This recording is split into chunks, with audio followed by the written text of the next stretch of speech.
Capítulo 2. Arrenoplasma y teliplasma.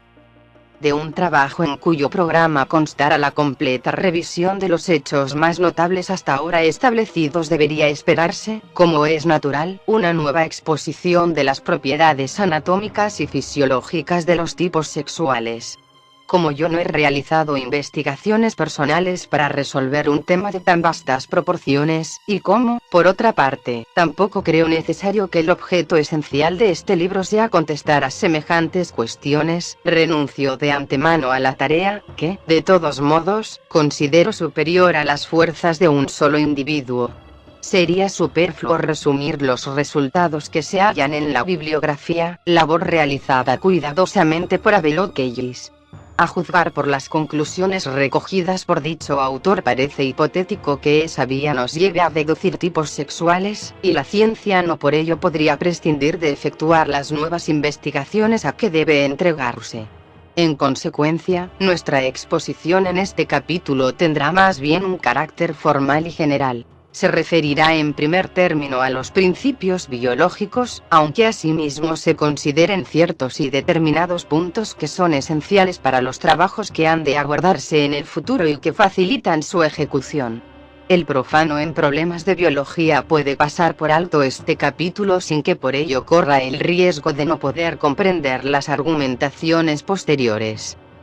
La teoría de los diferentes grados de masculinidad y feminidad ha sido desarrollada hasta ahora desde el punto de vista puramente anatómico. Pero la anatomía no solo debe ocuparse de la forma, sino también de los lugares donde se marca la masculinidad y la feminidad. Las consideraciones antes realizadas acerca de las diferencias somáticas sexuales muestran que la sexualidad no se limita simplemente a los órganos de la cópula y a las glándulas genitales. Pero ¿dónde deben trazarse los límites? ¿Se haya limitado el sexo en los caracteres sexuales primarios y secundarios? ¿Son más amplios sus límites? Con otras palabras, ¿dónde está encerrado y dónde no está encerrado el sexo?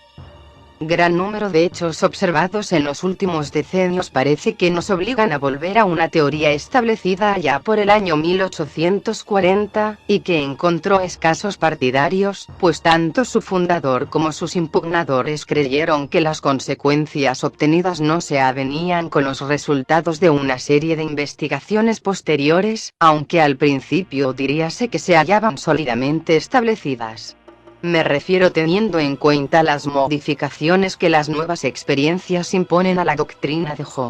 Japetus S.M. Stenstrup, zoólogo de Copenhague, quien afirma que el sexo se extiende por todo el cuerpo.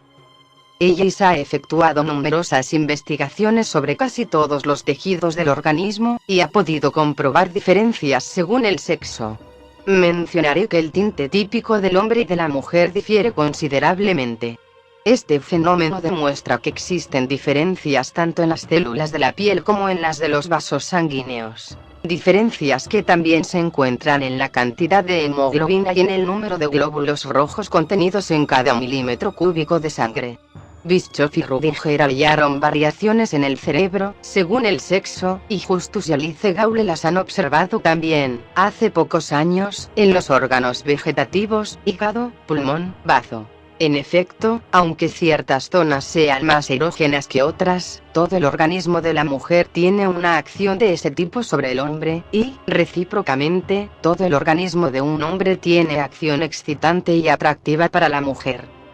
Podemos avanzar una opinión que, aunque desde el punto de vista lógico formal es hipotética, adquiere un valor de certeza al estar avalada por una suma considerable de hechos. Toda célula del organismo está, como antes he sostenido, caracterizada sexualmente y tiene un determinado tono sexual. Basándonos en nuestros principios de la universalidad de las formas intersexuales, añadiremos que las características sexuales pueden asumir diferente grado de intensidad, y al aceptar esa diferencia de grado podemos incluir en nuestro sistema no solo el falso hermafroditismo, sino también el verdadero, cuya existencia está fuera de duda, desde los estudios de Stenstrup, en muchos animales, aunque esa seguridad no sea tan grande por lo que al hombre se refiere. Stenstrup decía: aun cuando el sexo de un animal tuviera solamente su asiento en los órganos sexuales, podrían reunirse los dos sexos en el mismo animal, pues puede admitirse que los dos tipos de órganos sexuales aparezcan uno junto a otro. Pero el sexo no es algo que tenga su asiento en un determinado lugar y que solo se manifieste por ciertos órganos. Ejerce su influencia en todo el organismo y se desarrolla en todos sus puntos. En un individuo masculino, cada una de sus partes, incluso la más pequeña, es masculina, aun cuando pueda asemejarse a la de una hembra, y, del mismo modo, todas las partes de ésta son tan solo femeninas. Una asociación de ambos órganos sexuales en un mismo individuo únicamente lo transformará en bisexual cuando la naturaleza de ambos sexos domine en todo el organismo, y desarrolle su acción en todos y cada uno de sus puntos, fenómeno que, dada la oposición existente entre ambos sexos, daría lugar a una neutralización que podría manifestarse por la total desaparición de la sexualidad en el individuo en cuestión. Sin embargo, de ser esto cierto, y los hechos empíricos así lo demuestran, la idea de que existen innumerables grados de transición sexual entre machos y hembras, que se extienden a todas las células del organismo, derriba la dificultad en que apoyaba Stenstrup su opinión, y el hibridismo deja de ser un fenómeno antinatural. Desde la completa masculinidad, a través de todas las gradaciones, hasta su completa ausencia, que corresponde a la absoluta feminidad, se pueden admitir innumerables y diferentes características sexuales en cada una de las células. Por el momento sería conveniente abstenerse de formular alguna hipótesis respecto a si estas gradaciones en una escala de diferenciales corresponden realmente a dos verdaderas sustancias mezcladas en diferentes proporciones, o si se trata de un protoplasma único con infinitas modificaciones, algo así como la diferente disposición que asumen en el espacio los átomos constitutivos de las grandes moléculas. Desde el punto de vista fisiológico, la primera suposición apenas es aceptable. Basta pensar en la oscilación somática masculina o femenina con la consiguiente duplicidad en las diferentes relaciones de sus reales, fisiológicas y siempre unitarias formas fenomenales. La segunda recuerda excesivamente algunas poco felices especulaciones sobre la herencia. Es posible que ambas suposiciones se hallen equidistantes de la verdad. Hasta hoy no nos es posible saber, ni siquiera con carácter de probabilidad, en qué consiste la masculinidad o feminidad de una célula, y cuáles son las diferencias histológicas, físico-moleculares o incluso químicas que separan las células de la hembra de las del macho. Sin anticiparnos a los resultados que puedan obtenerse en investigaciones ulteriores, y bien podrá ocurrir que los estudios físicos y químicos aclaren muy poco los problemas esencialmente biológicos, puede afirmarse, con suficientes razones, que existe un tono sexual más o menos marcado en cada una de las diferentes células, y no solo en todo el organismo, suma de todas ellas. Los hombres afeminados tienen, en general, una piel femenina. Las células masculinas tienen en ellos débil tendencia a la multiplicación, y a ello debe atribuirse el escaso desarrollo de los caracteres sexuales macroscópicos, etc. La clasificación de los caracteres sexuales debe hacerse también basándose en el diferente grado de intensidad con que aparecen macroscópicamente las características sexuales, y ese grado coincide grosso modo con la energía de su acción erógena sobre el otro sexo, al menos en el reino animal. Para no apartarnos de la nomenclatura adoptada de John Hunter, y para evitar confusiones, llamaré caracteres sexuales primordiales a las glándulas genitales masculinas y femeninas, testículos, epidídimos, ovarios, epóforón, primarios a los anejos internos de dichas glándulas, cordones espermáticos, vesículas seminales, trompas, útero, cuyas características sexuales, según enseña la experiencia, pueden diferir ampliamente de las correspondientes a las glándulas genitales, y a las partes sexuales externas, en base a las cuales se determina el sexo en el momento del parto y que, por tanto, son decisivas, algunas veces erróneamente, como veremos más tarde, para el futuro del individuo. Todos los caracteres sexuales que no pertenecen al grupo de los primarios tienen la propiedad común de no ser necesarios imprescindiblemente para los fines de la cópula. Entre los caracteres sexuales secundarios debe señalarse en primer término, como mejor individualizados, aquellos que solo se hacen visibles en la época de la madurez sexual, y que pueden atribuirse casi con seguridad a la acción de una secreción interna que las glándulas genitales vierten en la sangre, el crecimiento de la barba en el hombre y de los cabellos en la mujer, el desarrollo de los senos, los cambios de la voz, etc. Motivos más prácticos que teóricos recomiendan denominar caracteres sexuales terciarios a las especiales cualidades congénitas que se manifiestan como actos o expresiones. Por ejemplo, la energía muscular o la fuerza de voluntad en el hombre. Finalmente, puede añadirse bajo el nombre de caracteres sexuales accesorios ciertas cualidades dependientes de usos y costumbres accidentales, como el fumar y el beber en el hombre, los trabajos manuales en la mujer. Estos caracteres no dejan de ejercer algunas veces su acción erógena. Así puede explicarse que con frecuencia se hayan incluido entre los terciarios, habiendo casos en que es posible pensar que están profundamente enraizados con los primordiales. Esta clasificación de los caracteres sexuales no prejuzga una seriación esencial, y en modo alguno puede deducirse de ella que las propiedades psíquicas sean primarias en relación con las somáticas, o que, por el contrario, estén condicionadas por estas a lo largo de una prolongada cadena causal, sino que en la mayor parte de los casos solo se refiere a la intensidad de la acción atractiva ejercida sobre el otro sexo, a la seriación temporal y a la seguridad con que dicha acción es ejercida. Como se comprende, prescindimos en este lugar de los diversos fetichismos, y tampoco nos ocuparemos de la acción erógena de los caracteres primordiales. Los caracteres sexuales secundarios nos llevan a mencionar las secreciones internas que las glándulas genitales vierten en la circulación. La acción de estas secreciones ha sido estudiada observando los efectos producidos por la castración artificial sobre la aparición o deficiencia de los caracteres sexuales secundarios. La secreción interna ejerce, sin duda, influencia sobre todas las células del cuerpo. En efecto, las alteraciones que en el momento de la pubertad se manifiestan en el organismo no se limitan a aquellos lugares donde radican los caracteres sexuales secundarios. De igual modo, no se pueden concebir las secreciones internas del resto de las glándulas si no es suponiendo que su acción se extiende uniformemente a todos los tejidos. La secreción interna de las glándulas genitales completa, pues, en primer término, la sexualidad del individuo. Cada célula tendría una característica sexual original, pero en determinado momento la secreción interna de las glándulas genitales ejerce su función complementaria para dar lugar a un ser masculino o femenino perfectamente determinado.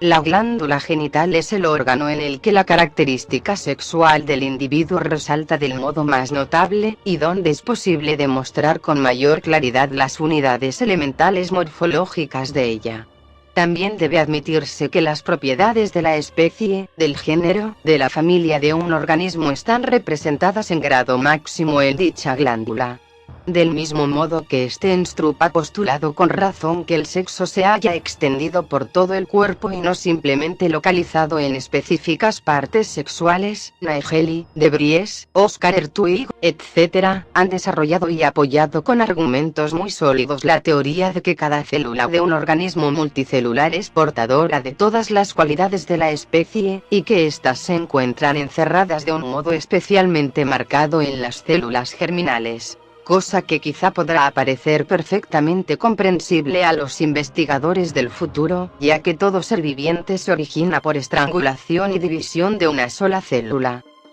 Basándose en abundantes fenómenos que se han completado con numerosas experiencias sobre la regeneración de determinadas partes y con la comprobación de diferencias químicas en los tejidos homólogos de diferentes especies, los mencionados investigadores se creerán ahora autorizados para afirmar la existencia del idioplasma, como suma de las propiedades específicas de la especie, incluso en todas y cada una de las células de los metazoos, aunque esas células no se utilicen de un modo inmediato para la multiplicación. En consecuencia, puede y debe establecerse también en este caso el concepto de un arenoplasma y de un teliplasma, como las dos modificaciones en que se puede presentar el idioplasma en los seres sexualmente diferenciados. Sin embargo, teniendo en cuenta los conceptos fundamentales aquí expuestos, solo debe considerarse como casos ideales, como límites, entre los cuales se sitúa la realidad empírica.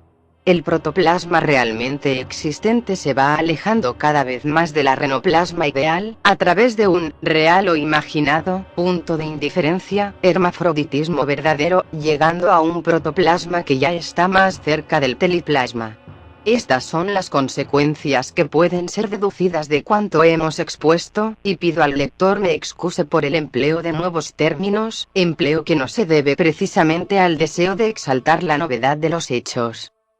La comprobación de que cada órgano e incluso cada célula posee una sexualidad situada en algún punto entre el renoplasma y el teliplasma, o sea que cada parte elemental está en su origen caracterizada sexualmente en determinado modo y en determinada medida, nos la proporciona el hecho de que incluso en el mismo organismo, las diferentes células no siempre poseen la misma característica sexual, y algunas veces ofrecen notables diferencias de grado. En efecto, en todas las células de un organismo no se da la misma proporción masculina y femenina, igual aproximadamente al renoplasma o al teliplasma, y las células del mismo cuerpo se sitúan entre estos polos a un lado y a otro del punto de indiferencia. Si en lugar de hablar siempre de masculinidad y feminidad, eligiéramos signos para representarlas, y sin segundos fines diéramos a la primera signo positivo y a la segunda negativo, podríamos manifestar esos conceptos en otra forma.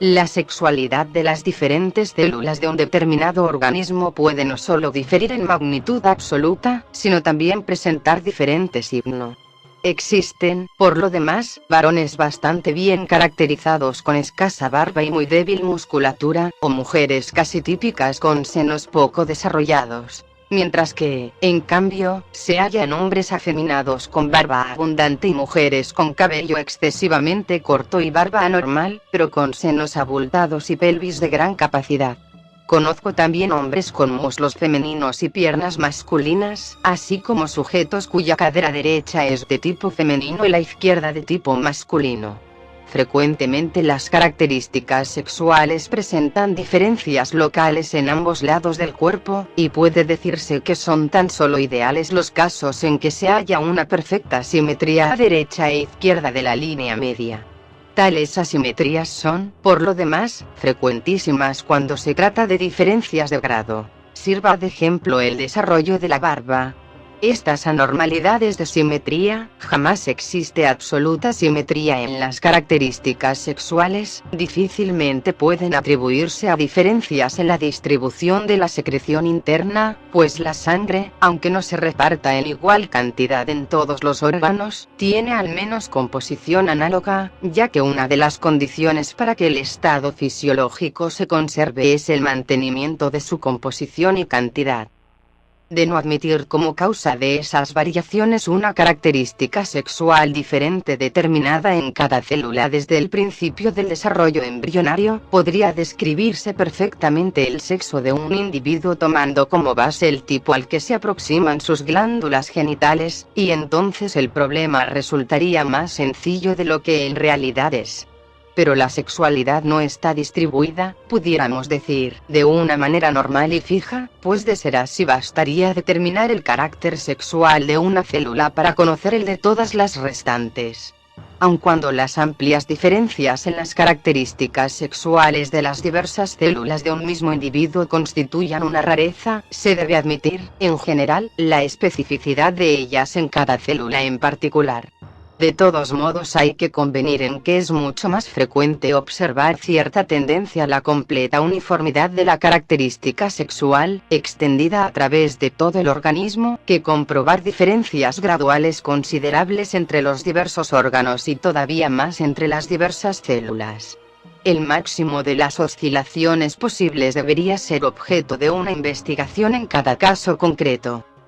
Si fuera cierta la opinión popular que tiene sus orígenes en Aristóteles y que es compartida por muchos médicos y zoólogos, de que la castración de un animal provoca regularmente una transformación hacia el sexo opuesto, si la extirpación de los órganos sexuales masculinos de un animal tuviera como consecuencia inmediata su completa feminización, habría que poner en duda la existencia de un carácter sexual primordial de cada célula independiente de las glándulas genitales. Las recientes investigaciones experimentales de Sellén y Foges han demostrado, sin embargo, que el tipo del castrado es absolutamente distinto del femenino, y que la extirpación de los órganos sexuales masculinos no significa, en modo alguno, la feminización. Sería conveniente abstenerse de deducir de estos hechos conclusiones excesivamente amplias y radicales, pues no se puede excluir la posibilidad de que una segunda glándula genital de sexo opuesto, que se hallara en estado latente, asuma el gobierno en un organismo cuya característica sexual se encuentra en cierto modo oscilante después de la extirpación o de la atrofia de la primera. Los casos más frecuentes, quizás interpretados muchas veces con excesivo atrevimiento, en los que después de la involución de los órganos sexuales femeninos en el climaterio aparecen en un organismo femenino caracteres sexuales secundarios externos varoniles, serían, por ejemplo, la barba de las abuelas, los cortos apéndices frontales de las corzas viejas, el plumaje semejante al del gallo de las gallinas de mucha edad. Pero esas notables transformaciones parece que también pueden presentarse sin ir acompañadas de involuciones seniles y sin ser provocadas por intervenciones operatorias. Se ha confirmado que se producen durante el desarrollo normal en algunos representantes de los géneros Quimotoa, Anilocra, Nerocila, pertenecientes al grupo de los quimotoideos, parásitos de los peces. Estos animales son hermafroditas de un tipo especial. En ellos existen glándulas genitales masculinas y femeninas permanente y simultáneamente desarrolladas, pero esa simultaneidad no se extiende a la función. Se trata de una especie de protandría. Cada individuo funciona al principio como macho y luego como hembra. En la época de su actividad funcional masculina posee tan solo órganos masculinos para la cópula, que se eliminan más tarde cuando se desarrollan y abren los órganos genitales femeninos. Fenómenos análogos se presentan también en la especie humana, y así parecen confirmarlos los casos extraordinariamente curiosos de evitatio y efeminatio de individuos en la edad adulta, que la psicopatología sexual nos cuenta. Mucho menos puede negarse la posibilidad efectiva de la feminización cuando para crearla se cuenta con una condición tan favorable como es la extirpación de las glándulas genitales masculinas. Tampoco puede desconocerse el caso contrario, es decir, que la castración de un animal hembra lo masculiniza. Pero el hecho de que esa consecuencia no sea general ni obligada, y que la castración de un individuo no provoque con seguridad el cambio del sexo constituye una nueva demostración de la necesidad de admitir la existencia de células originariamente arrenoplasmáticas y teliplasmáticas en todo el cuerpo. La existencia de la característica sexual originaria en cada célula y la impotencia de las secreciones de las glándulas genitales por sí solas encuentra también una confirmación en el fracaso absoluto de los intentos de trasplante de las glándulas genitales masculinas en los animales hembras. Para que tales ensayos adquieran todavía mayor fuerza demostrativa sería necesario que el testículo perteneciera a un animal lo más estrechamente emparentado con la hembra que ha de recibir el injerto, por ejemplo, el hermano, pues de este modo tampoco habría diferencias en el idioplasma. Tendría también mucha importancia cuidar de que las condiciones de la experiencia fuesen suficientemente rigurosas para que los resultados obtenidos no pudieran ser atribuidos a otras causas. Los estudios llevados a cabo en la clínica de Trobach, en Viena, han demostrado que cuando se intercambian los ovarios de dos hembras elegidas al azar, los órganos trasplantados se atrofian en la mayor parte de los casos, y jamás son capaces de impedir el marchitamiento de los caracteres secundarios, por ejemplo, las glándulas mamarias, mientras que la extirpación de los propios ovarios y su injerto en otra región del mismo animal, encontrando así su propio tejido, provoca en los casos ideales el completo desarrollo de los caracteres sexuales secundarios, como si no se hubiera practicado intervención alguna. El fracaso del trasplante en animales castrados del mismo sexo debe tener por causa principal la falta de parentesco entre los animales sometidos a la experiencia. Es decir, que hay que tener muy en cuenta el factor idioplasmático. Estos hechos recuerdan a los que tienen lugar en los ensayos de transfusión de sangre de otro individuo. Cuando se producen grandes hemorragias, con el peligro subsiguiente, es una regla práctica de cirugía sustituir la sangre perdida con la sangre de un individuo no solo de la misma familia, sino también de idéntico sexo. Por lo tanto, el paralelo con los ensayos de trasplante salta a la vista. De ser exactas las opiniones expuestas, los cirujanos deberían dar la preferencia a las transfusiones sanguíneas sobre las inyecciones de soluciones salinas, siendo quizá de gran importancia que la sangre elegida pertenezca a un individuo que tenga el parentesco más cercano posible con quien haya de recibirla. Habría incluso que preguntarse si los requisitos irían aún más lejos, y no sería extraño que la transfusión tan solo fuera útil en el caso de tratarse de sangre procedente de un sujeto cuyo grado de masculinidad o feminidad se acercase al del receptor. Estas particularidades de la transfusión sirven para demostrar la característica sexual propia de los glóbulos rojos, y, por otra parte, el fracaso de los injertos de testículos en las hembras y de ovarios en los machos constituye también una prueba de que la secreción interna solo es eficaz cuando ejerce su acción sobre un renoplasma o teliplasma adecuados. Finalmente, diremos todavía a este respecto algunas palabras acerca de los métodos organoterápicos. Si la trasplantación de glándulas genitales enteras e indemnes a un individuo de otro sexo no provoca resultado alguno, se comprende que, por ejemplo, la inyección de sustancia ovárica en la sangre de un individuo masculino no pueda producir otra cosa que perjuicio. En este razonamiento encuentran su apoyo las objeciones que se han hecho al principio de la organoterapia, y las preparaciones de órganos pertenecientes a especies heterólogas no siempre pueden desenvolver la acción que de ellas se espera. Es muy posible que las desilusiones sufridas por los partidarios de la organoterapia se deban, en primer término, a no haber tenido presente un principio biológico de la importancia que posee la teoría del idioplasma.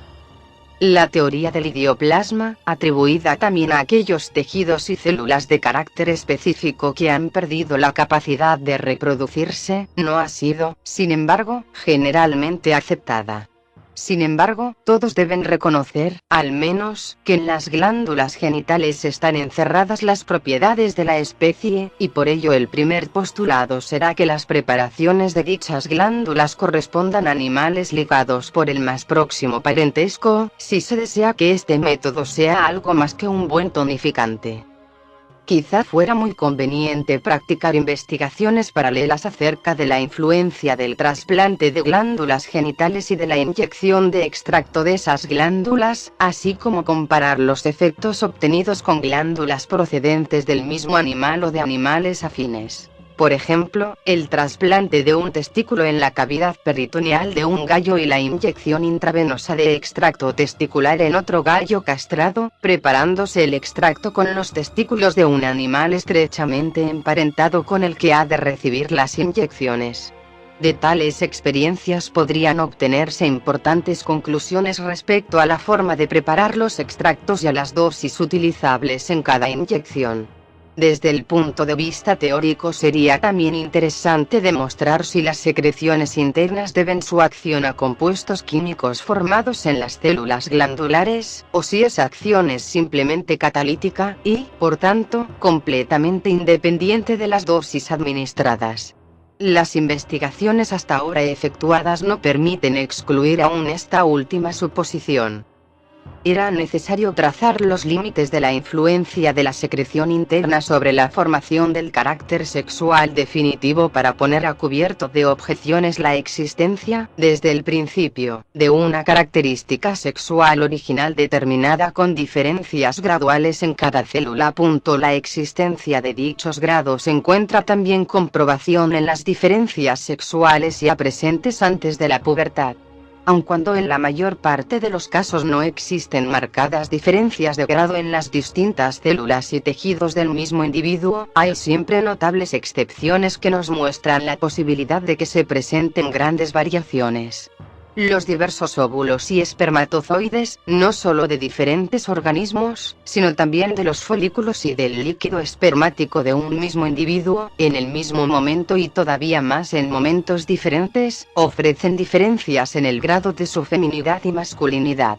Por ejemplo, los espermatozoides pueden ser de mayor o menor tamaño y más o menos veloces. Cierto es que poco se sabe hasta ahora acerca de estas diferencias, pero ello es debido a que nadie se ha tomado la molestia de observarlas determinadamente. Sin embargo, y esto es incluso más interesante, algunos observadores han encontrado en el testículo de los anfibios, al lado de los diversos grados normales de la espermatogénesis, óvulos regularmente desarrollados, y este hallazgo no es excepcional, sino frecuente. Esta interpretación ha sido discutida por otros investigadores, quienes pensaron que se trataba tan solo de grandes células anormales enclavadas en los tubos seminíferos, pero las observaciones posteriores han demostrado la exactitud de la primera afirmación. De todos modos, hay que recordar que precisamente en esos anfibios son frecuentes los casos de hibridismo, mas este hecho indica con bastante claridad que hay que proceder con cautela antes de admitir la necesidad de la concordancia más o menos aproximada de la renoplasma o del teliplasma en el mismo organismo. Aunque parezca tratarse de un problema diferente, entra también dentro de la misma categoría de injustificada precipitación el juicio que se forma cuando se cataloga como varón a un individuo, simplemente porque en el momento del nacimiento presente un miembro viril, aunque este miembro sea de reducido tamaño, con hipospadias o epispadias, e incluso asociado con doble criptorquidia, sin tener en cuenta que las restantes partes del cuerpo, por ejemplo, el cerebro, se hallan más cercanas al teliplasma que a la renoplasma. En consecuencia, es preciso aprender a diagnosticar las más finas gradaciones de la sexualidad, incluso en el momento del nacimiento. Como resultado de estas largas inducciones y deducciones podemos dar por comprobada la existencia de la característica sexual original, característica que a priori no debe ser considerada idéntica, y ni siquiera aproximadamente igual, para todas las células del mismo organismo. Cada célula, cada complejo celular, cada órgano tiene un índice determinado que muestra su posición entre la renoplasma y el teliplasma. En líneas generales, cuando las exigencias no sean muy grandes, podemos contentarnos con un solo índice para todo el cuerpo, pero incurriríamos en graves errores teóricos y prácticos si creyéramos que esas descripciones incorrectas son suficientes también para cada caso particular. El diferente grado de la característica sexual original, asociada con la variable secreción interna, probablemente la secreción varía cualitativa y cuantitativamente en los diferentes sujetos, condiciona la aparición de las formas intersexuales.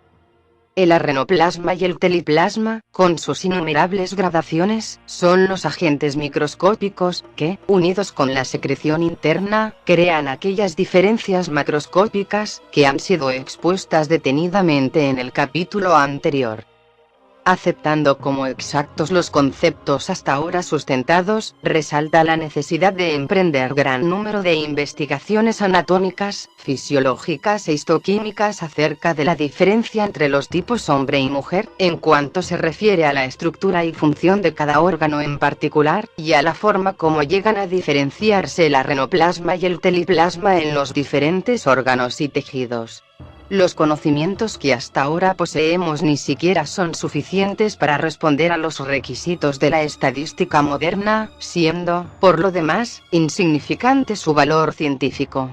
Por ejemplo, todas las investigaciones realizadas sobre las diferencias sexuales del cerebro carecen de importancia, ya que no han sido estudiadas las relaciones típicas, sino que, por lo que al sexo se refiere, nos hemos dado por contentos con el examen superficial del cadáver o con la partida de bautismo. Así, el primer Juan o la primera María con que se tropieza en la mesa de autopsia han sido considerados como los perfectos representantes de la masculinidad y de la feminidad respectivamente.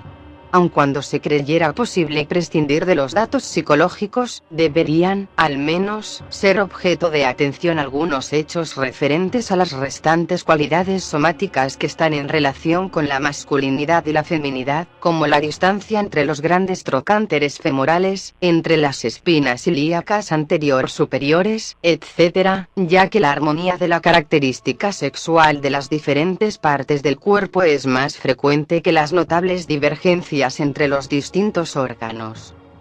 El mismo tipo de error, es decir, clasificar como individuos definidos los grados intersexuales, se ha cometido también en otras investigaciones, y esta falta de atención puede demorar por largo tiempo la obtención de resultados valederos y demostrativos.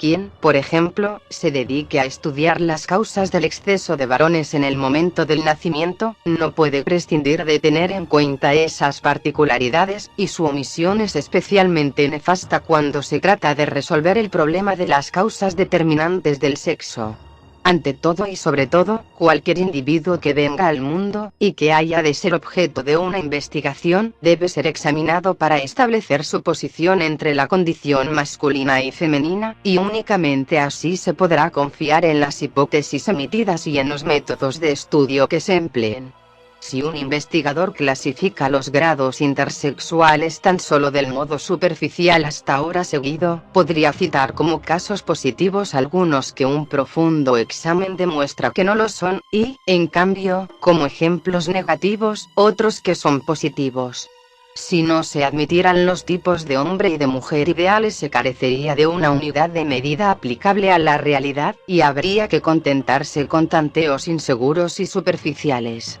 Maupas, por ejemplo, que ha logrado determinar experimentalmente el sexo en el rotífero denominado Hydaspes nascenta, ha observado resultados opuestos en un 35% de los casos. Se suponía que con temperaturas más bajas se producirían hembras, pero, sin embargo, nacieron machos. Mientras que a temperaturas más elevadas aparecieron, en contra de la regla, tanto machos como hembras. Puede admitirse que se trataría de grados intersexuales, siendo hembras muy arrenoides las producidas por temperaturas elevadas, y machos muy teleídicos los nacidos a temperatura baja. En otros casos, por ejemplo, en el ganado vacuno, por no hablar del hombre, la proporción de resultados concordante es mucho menor, y, por consiguiente, la interpretación exacta resultará dificultada por los trastornos derivados de los grados intersexuales. La patología comparada de los tipos sexuales, lo mismo que la morfología y la patología del desarrollo, constituye, por el momento, tan solo un buen deseo. Cierto es que tanto en uno como en otro terreno pueden deducirse de la estadística algunas conclusiones. Cuando se demuestre que ciertas enfermedades atacan con más frecuencia al sexo femenino que al masculino, podrá admitirse que se trata de afecciones idiopáticas propias del teliplasma. Así, por ejemplo, el mixedema parece una enfermedad de la mujer, mientras que el hidrocele es, como puede comprenderse, una enfermedad del hombre. Sin embargo, incluso las cifras estadísticas que parecen más evidentes no son capaces de impedir que se caiga en errores teóricos hasta que se demuestre que una determinada afección se halla ligada por lazos funcionales indisolubles con la masculinidad o la feminidad. La teoría de tales enfermedades podrá explicarnos también a causa de que se presenten casi exclusivamente en un sexo, es decir, porque pertenecen al hombre o a la mujer.